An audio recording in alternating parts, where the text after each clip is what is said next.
Hello everyone! You may have heard about Chernobyl. This city located in Ukraine was once home to almost 50,000 people. But on April 26, 1986, it suddenly became uninhabitable. A nuclear power station exploded nearby. The city got evacuated in less than 48 hours. No one lived there since. The explosion happened because of bad planning and human mistakes. Many people thought that this case was the most important in history of mankind, but Chernobyl was a single event. True tragedy is still happening around the globe.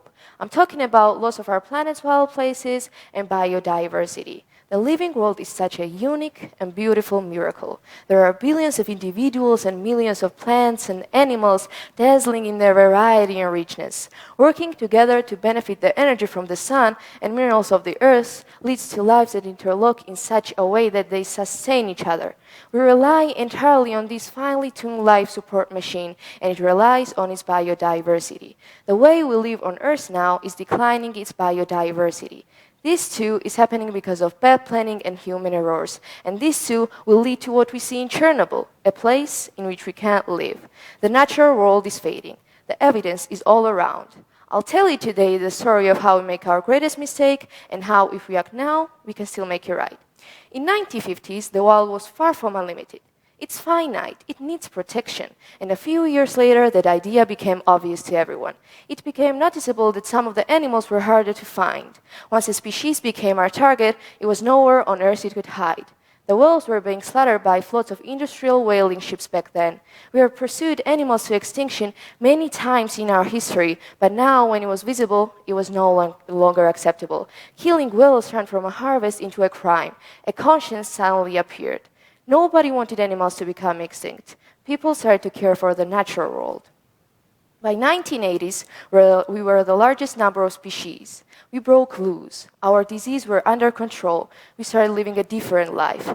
There was nothing to restrict us, nothing to stop us, unless we stopped ourselves. We would still consume the earth until we had used it up.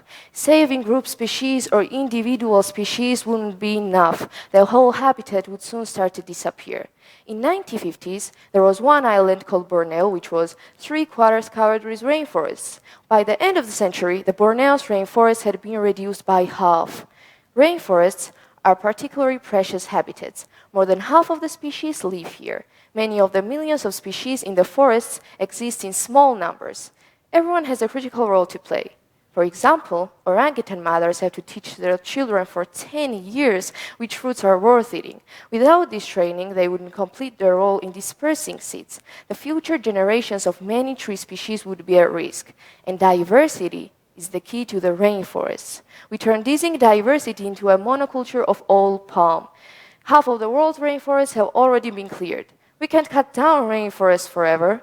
No ecosystem, no matter how big, is secure, even one as vast as the ocean. The ocean was an astonishing vision of a completely unknown world, a world that existed since the beginning of time. All sorts of things that you had no idea had ever existed, all in multitudes of colors, all unbelievably beautiful, and all of them were not disturbed by your presence. For much of its expanse, the ocean is largely empty. But in certain places, there are hotspots where currents bring nutrients to the surface and trigger an explosion of life. In such places, a huge number of fish gather. The problem is that our fishing fleets are good at finding those hotspots, and when they do, they're able to gather the concentrated shoals with ease. Yet, they removed 90% of large fish from the sea. At first, they caught plenty of fish in their nets, but within only a few years, the nets around the globe were coming in empty. The fishing became so poor so quickly. Without large fish and other marine predators, the oceanic nutrient cycle stutters. The predators help store nutrients in the ocean's salty waters, recycling them so they can be used again by plankton. Without predators, nutrients are lost for centuries in the depths, and hotspots start to diminish. The ocean starts to die. Years later, scientists started to discover that the ocean was warming.